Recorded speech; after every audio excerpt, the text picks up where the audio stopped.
Edward in the Jungle by David McPhail.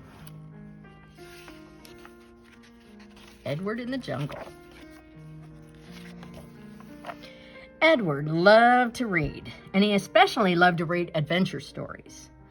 His favorite stories were about Tarzan, Lord of the Jungle.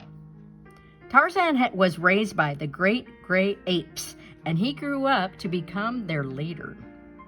All of the animals loved him except the crocodiles, and would come to his aid whenever he called.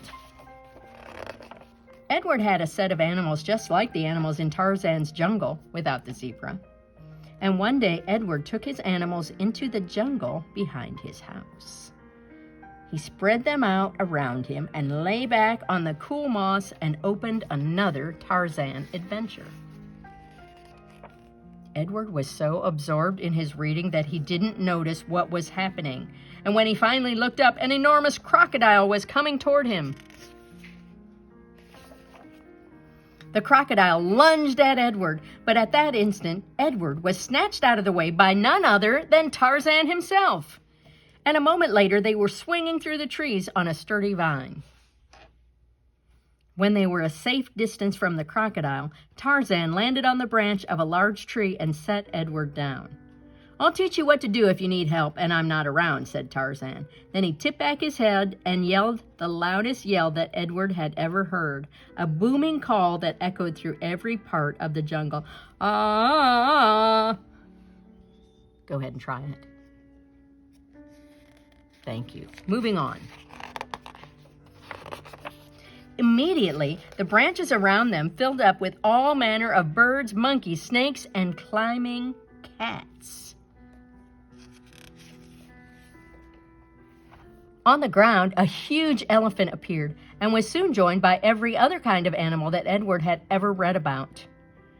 Tarzan raised his hand and all the animals grew quiet. "This is our new friend," he announced. "Watch over him." Tarzan waved his arm and the animals disappeared as quickly as they arrived. "I have to go pull a stuck hippo out of the mud," Tarzan told Edward. "Wait here." And then he grabbed a vine and swung away. Edward looked around, and crouched on the ground below him was a leopard. Standing on the ground beneath the leopard was a small antelope. Edward leaned over and tried to warn the antelope without disturbing the big cat. "Psst! Run! Run for your life!" he whispered. But he had leaned too far. He lost his grip and went tumbling out of the tree, past the wide-eyed leopard, and plop! Right onto the back of the antelope.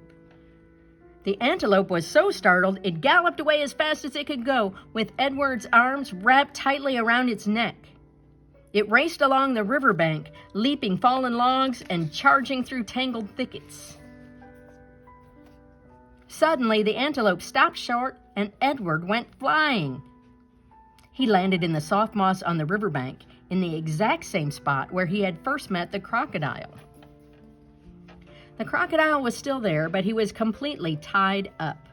2 men were loading him into their boat. "Serves him right," thought Edward. "That crocodile is no friend of mine."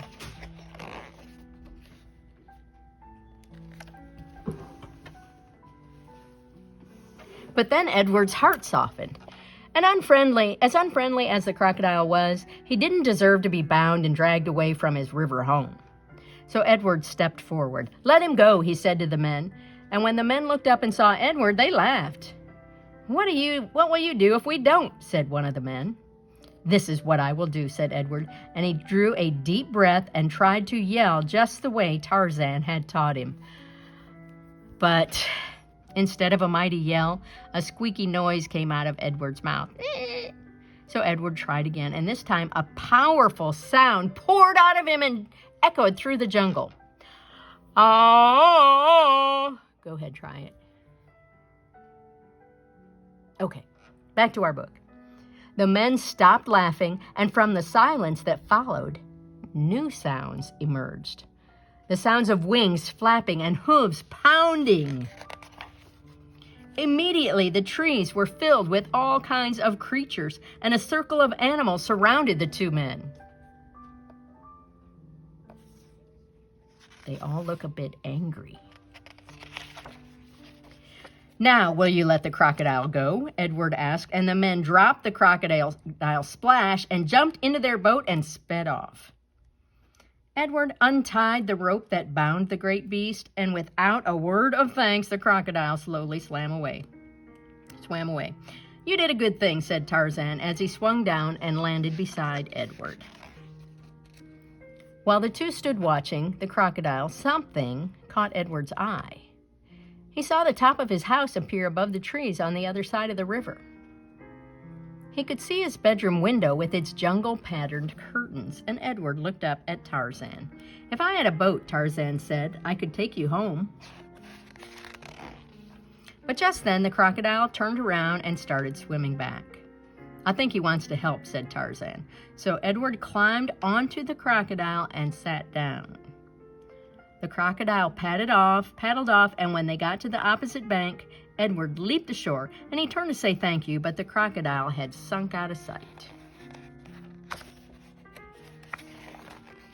As he started up the path to his house, Edward thought he heard Tarzan's yell. But it was just his father calling him home for dinner. The end.